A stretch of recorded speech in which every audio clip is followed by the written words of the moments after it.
It's November 11th, 1918, and you're a German soldier returning from the Great War's Western Front. For 4 years you fought arm in arm with your fellow Germans for the glory of your Kaiser, Wilhelm II. But the Kaiser you love is now gone, replaced by a foreign system of governance, a republic. Due to the harsh terms of the Treaty of Versailles, the incredibly large war reparations your country is forced to pay causes the economy to implode. Money becomes worthless, you lose your job, all because of those greedy Western powers that want to tear your country apart.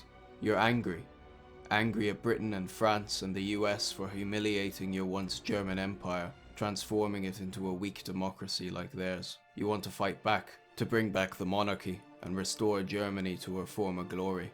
You hear of a new political party, a merger between the Free Conservative Party and the German Conservative Party. It's known as the Deutsche Nationale Volksparty, or DNVP for short. It's a union of right-wing conservative voices that aims to form a strong government in order to restore Kaiser Wilhelm II back to the throne. It's just what you want, a return to Germany's glory from before the Great War. But there are opponents to your party, violent ones. Russia's recent revolution has begun to inspire German socialists and communists. You know that they are a threat to the nation, and fear they may one day wish to act. You must oppose those German Bolsheviks by any means necessary. June 6, 1920, and the first election since you became a member of the DNVP is held.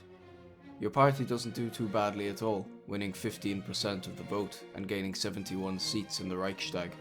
May 4th, 1924, the second election is held and the vote goes up to 19.5%, giving the DNVP an extra 24 seats. This pattern repeats in December that same year, and suddenly your party is the second largest in the country. You're ecstatic. Your dream of dismantling the Weimar Republic may actually come true. In just a few more years with a few more elections, perhaps it'll be Kaiser Wilhelm leading the country once more. May 1928, another election. You're optimistic that the German people will continue their trend and vote in even greater numbers for your party. But your optimism is quickly squashed when the results come in. Your share of the vote has fallen from 21% down to just 14%.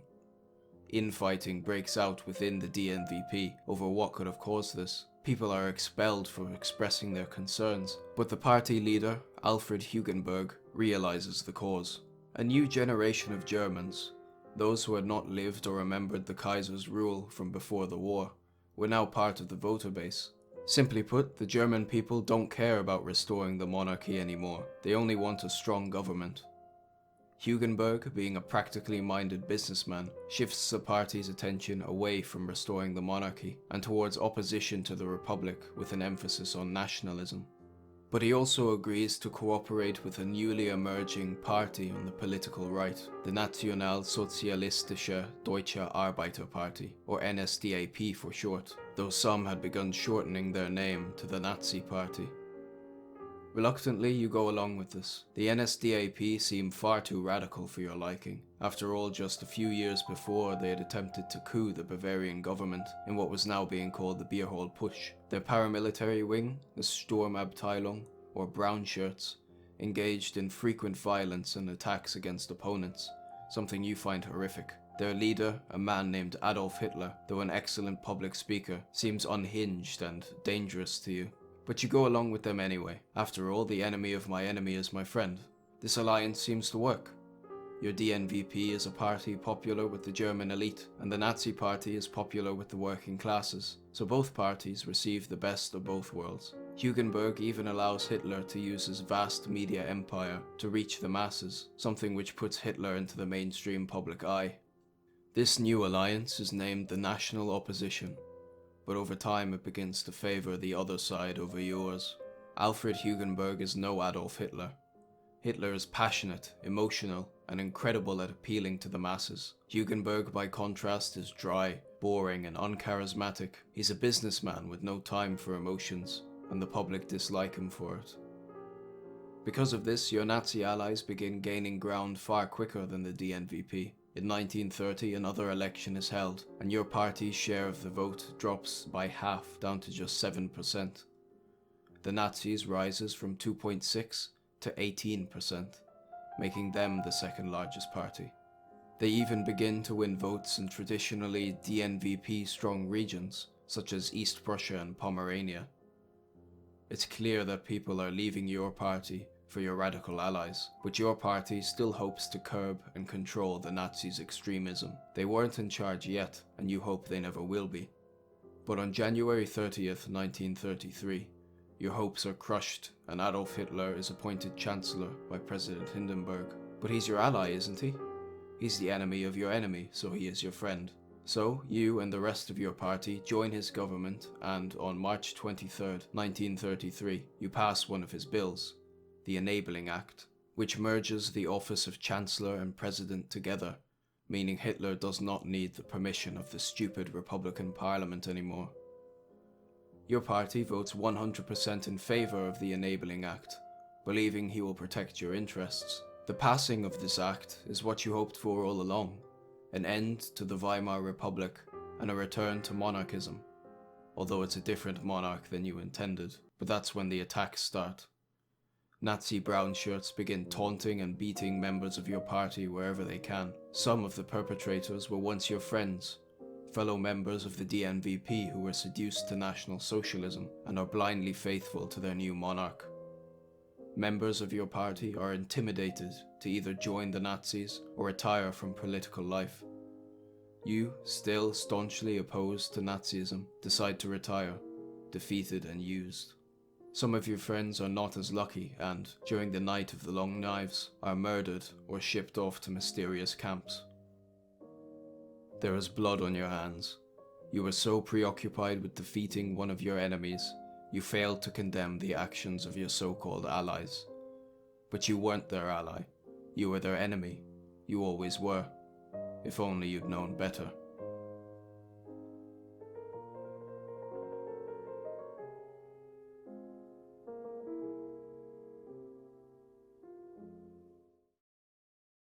Attention is focused once again on the Middle East, where events in Iran have taken a dramatic double twist.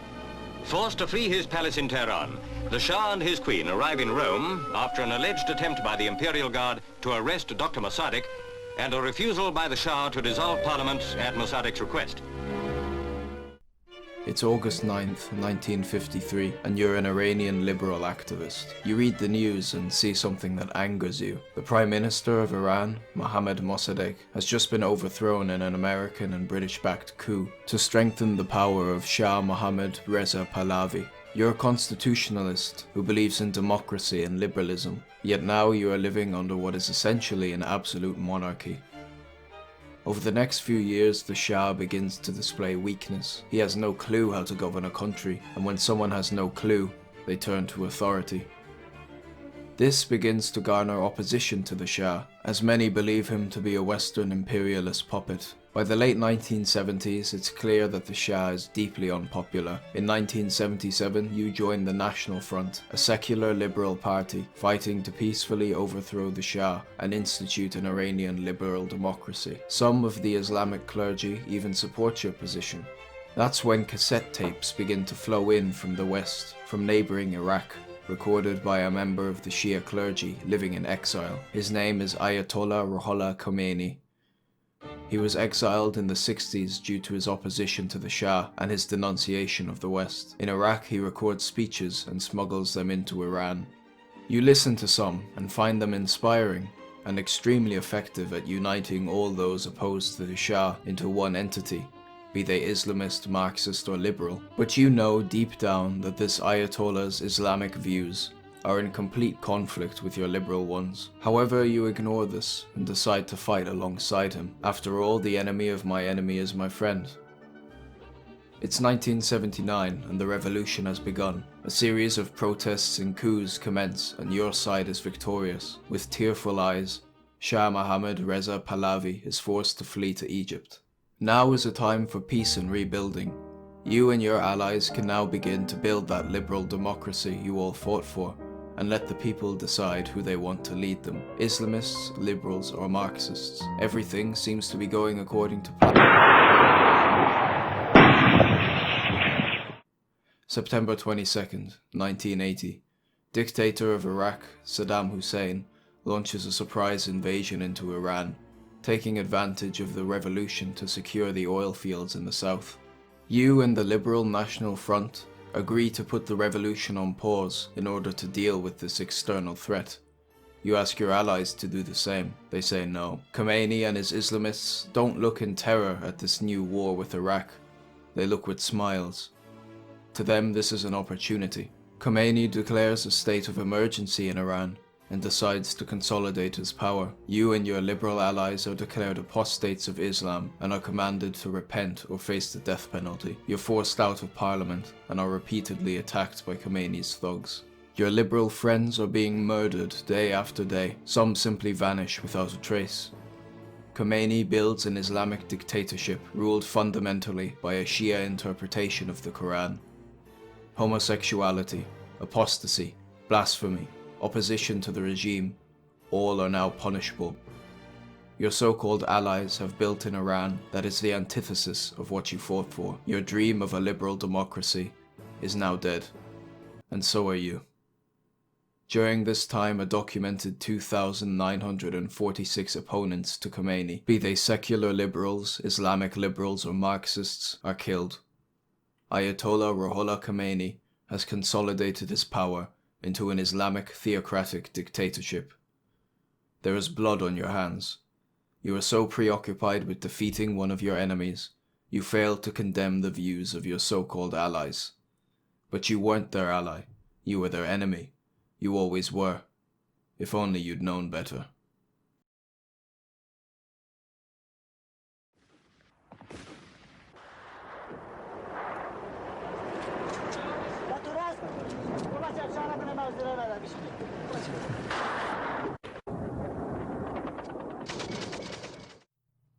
It's December 25th, 1979, and the Soviet Union has launched an invasion into Afghanistan. You're a devout Muslim farmer who is troubled by the news and wishes to halt the spread of communism. You join a jihadist militia group of fundamentalist Muslims known as the Mujahideen, who promise to fight the Western imperialists. Muslims from all corners of the globe come to fight alongside you, about 2,000 from 43 different countries. But most importantly, you have the backing of some major global nations, such as China, Pakistan, and the US. The US, fighting the Cold War, is particularly generous to your cause. They ignore your obvious opposition to American democracy and values in order to fund your fight. They are too blinded by their fight against communism, they fail to acknowledge you as a threat. You take advantage of this, and you continue to tell them, the enemy of my enemy is my friend. In June 1987, you hear of a heroic victory. The Battle of Jaji has just ended, in which an outnumbered force of Mujahideen fighters held the compound of al-Masada against the Soviets. Its coverage in the mainstream Arab press is immense and is greatly effective at boosting the morale of the Mujahideen. But there's one man mentioned in this story that you begin to idolize, a man called Osama bin Laden.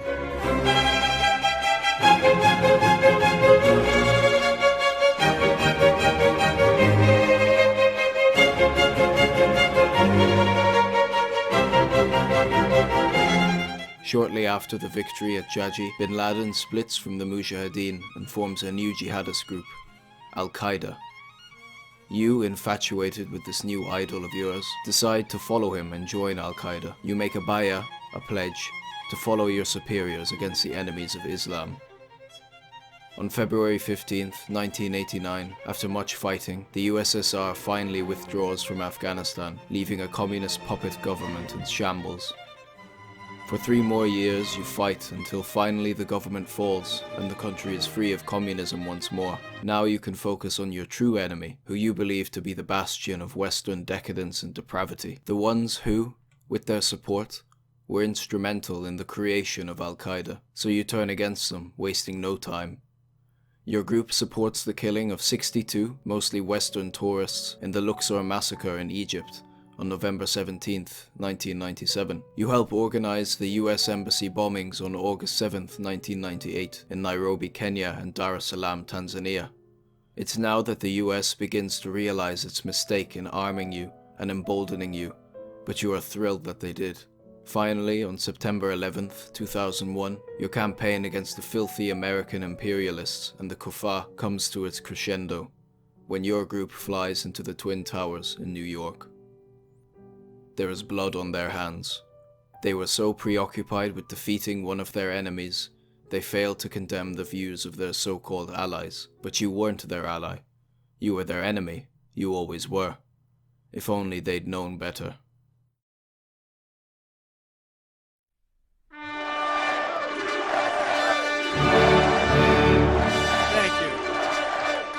Thank you very much.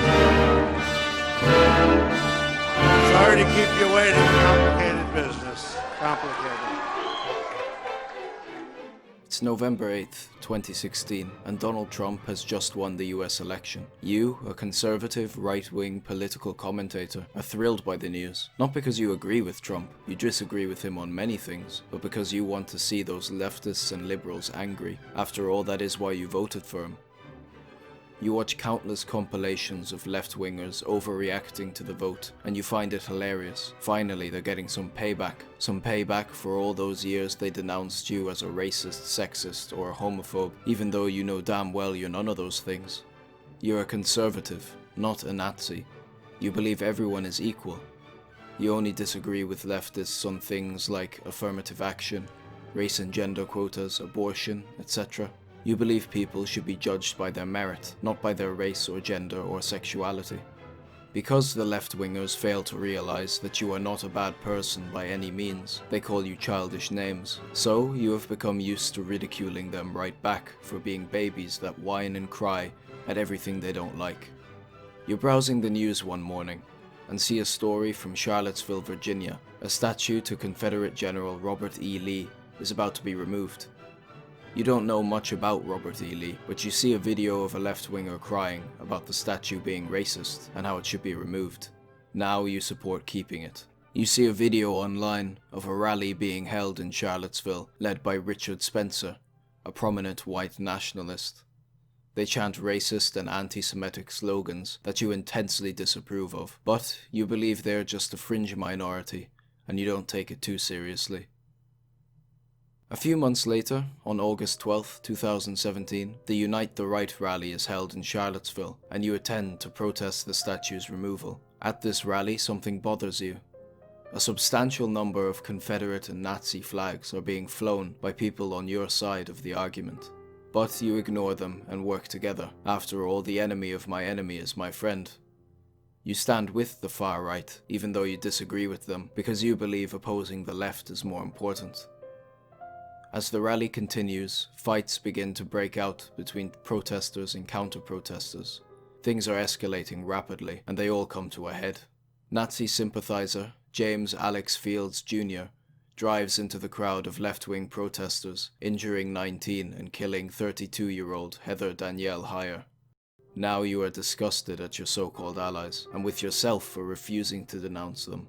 But some of your friends on the moderate right continue to support them, chanting the same slogan, "The enemy of my enemy is my friend." But you know they are not your friend. They are your enemy. They always were. If only you'd known better.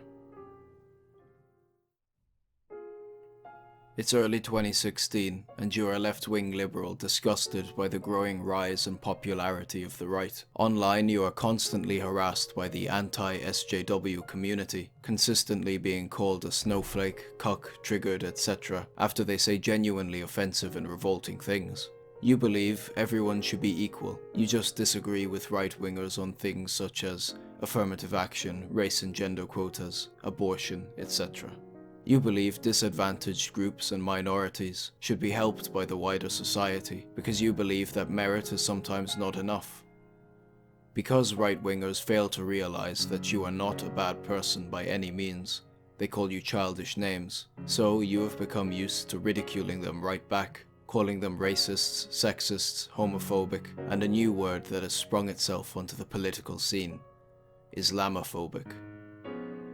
You believe that being against Islam is the same as being racist towards Arabs, despite the fact that many on the right have told you and explained how this isn't the case. So, in order to get at them, you ally yourself with Islam to combat who you believe is the true enemy. But you don't research the religion to see if it is compatible with your liberal views, because you're too angry at the right-wingers to do such a thing. After all, the enemy of my enemy is my friend. After a group of Islamist terrorists kill 130 innocent people in Paris on November 13th, 2015, you are horrified. But in the aftermath, you spend more time defending Islam than condemning the attackers. You blindly say that it wasn't true Islam and that Islam is peace, even though you have no clue due to having not researched it yourself. On March 22nd, 2016, after Brussels airport is bombed by another set of Islamist terrorists, you repeat the same pattern, and again after the Orlando nightclub shooting, and again after the Nice attacks. But on May 22nd, 2017, after young girls attending an Ariana Grande concert in Manchester are bombed and killed, you finally decide to look into this religion you have defended for so long. You find that it isn't as simple as either side is willing to admit.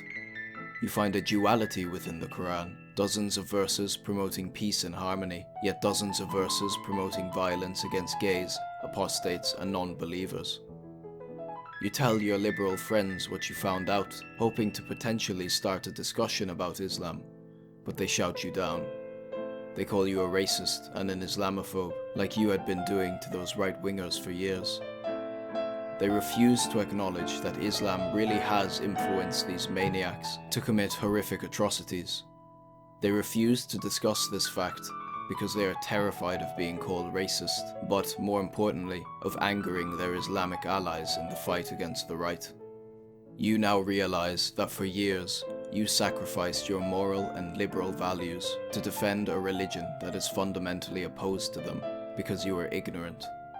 Your zealous defense of Islam has emboldened those who committed these atrocities because they knew that those privileged liberals would shift the discussion away from them.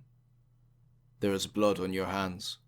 You are so preoccupied with defeating one of your enemies, you fail to condemn the views of your so-called allies. But you aren't their ally.